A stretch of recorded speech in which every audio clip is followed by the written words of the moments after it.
The darkness creeps in. A day-to-day fictional tale. Do you truly enjoy life and live happy? Because it's just a matter of minutes. Two things stand out in the mind when fear kicks in. Either cowardice and greed, or honesty and loyalty. Below we will see how this plays out, the uncertainty of the human mind and how the darkness creeps in. A fragile spirit, a hallowed heart. Friday the 16th, the 12th hour. The time of dead silence and calmness. Little steps, the fading voice from across the abyss, a gentle fading flow of wind through the windows that brings chills down the spine suddenly fills the room with negative energy. You can vividly see the footsteps, shapes, and shadows of your fragile, weak imagination. Oh, wow, it's just me, you said to the ever-running beating heart that can only be compared with Usain Bolt's speed of 9.8 seconds. The beating drops, and the darkness creeps in. War and fear. Friday the 15th, 8 a.m. Good morning, Mommy, she said with a voice of perfection and sweetness. As her mother always says, tick-tock, tick-tock, the time ticks away. You're late for school, the mother said in a loud voice. I know, Mama. Goodbye, she waved with a smile, grabbing her school bag as she hurries to the car to meet her friends.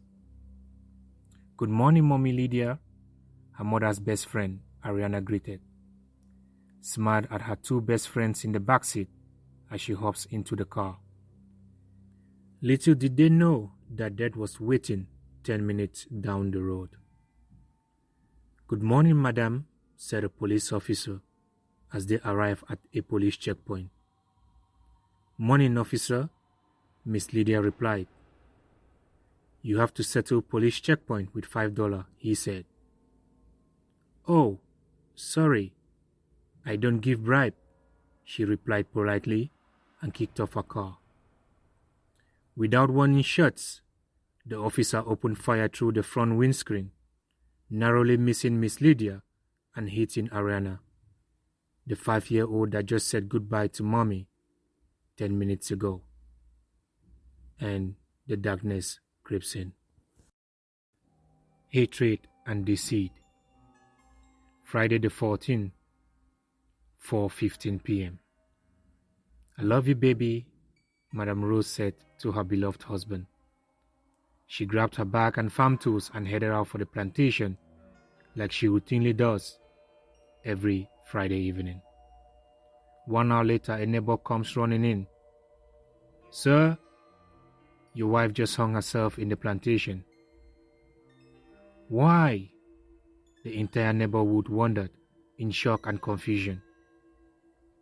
Rose is a loving woman with 4 kids, 3 boys and 1 girl, 12-year-old Evodia. Why, Madame Rose? Neighbors cried out loud.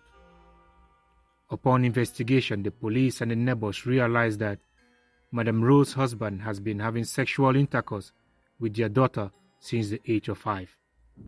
As she, Madame Rose, revealed in her letter, she wrote, explaining the abomination she has been experiencing for the past 5 years unknowingly. In her note, Rose explained seeing her husband sleeping next to their daughter, but took it generally as a father's love for his daughter. Until recently, she walked in on him having sex with their daughter, and they both enjoyed it. She said, I quote, they didn't see me, but I knew I married the devil and raised one in the form of a daughter. The darkness creeps in. Greed and savagery. The tale of 2 halves. Friday the 13th at 2 p.m. Hello, Mom. Gerard is on the phone. I'm coming over for the weekend, he said. Please, Mom, cook something nice, he said with a smile. Okay, son, she replied with love. 2 hours later, Gerald was home. Greeted at the door was sweet mommy Savannah. She is 45 years of age. Savannah hugged and kissed her son. If only she knew that was her last kiss. A loud bang on her head as she turned and fell on the floor, with Gerald over her with a knife stabbing continuously as she screamed out for help. Luckily, a passerby heard her and rushed in only to find Gerald still stabbing. The passerby pounced on Gerald and alerted the community, and they came running in with anger. Gerald was beaten to death on the spot and buried alongside his mom. Emmanuel, Jason, and Paul, 3 childhood friends who decided to make money by selling human bones. 20-year-old Alina left home to see her boyfriend Jason for some quality time, not knowing she was going to be the first of many victims of illicit money. She was beaten and suffocated with a paper bag and pillow. Later, her body was chopped into tiny portions and cooked. Then her bones were extracted to be sold to human traffickers and black marketers. As the saying goes, nothing hides under the sun. They were later arrested and sentenced to 100 years in prison after 10 total killings and butchering. And the darkness creeps in. In a world of so plentiful, yet we suffer and die of starvation and wickedness.